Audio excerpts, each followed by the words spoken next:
Instead of studying for our history exam on the long bus ride to school, I prayed instead.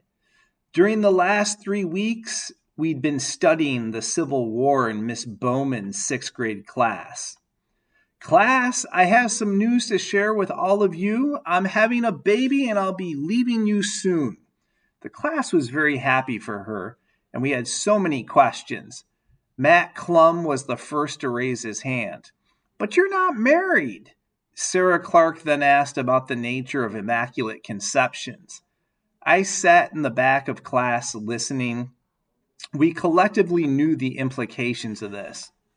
When Amy Peters slowly began to hum Billy Idol's White Wedding, Brad Collins began to play drum on his desk with a pair of number 2 pencils. Those that knew the words belted out the refrain. God heard my words. No test. There wasn't going to be a test today. When Molly Velez got up from her desk to draw a wedding gown in thick streaks of white chalk, I witnessed Pickett's charge, the bedlam and slaughter. So many horses collapsed on that day, and 51,000 ghosts floated above a dew-strewn field. And when we ran out of question, Miss Bowman stood in front of class and composed herself as best she could. Like Lincoln's great speech at the cemetery some 4.5 months after the bloodshed, she enunciated each of her 272 words with a shaky poignancy. This wasn't the speech we were supposed to memorize for the test, but it was a speech that I knew very well. 77 years ago, my baby's father brought forth on this continent a new woman, conceived outside the bounds of marriage and dedicated to the proposition that God forgives all sinners.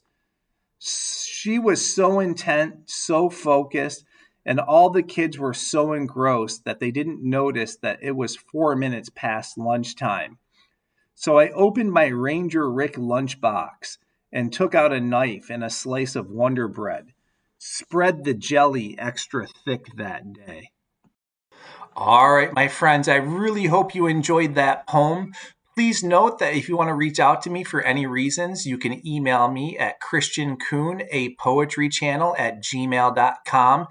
Teachers in particular, if you ever want me to zoom in and do a writing conference with your students and lead like a poetry seminar, I'm more than happy to do that. I do that all the time.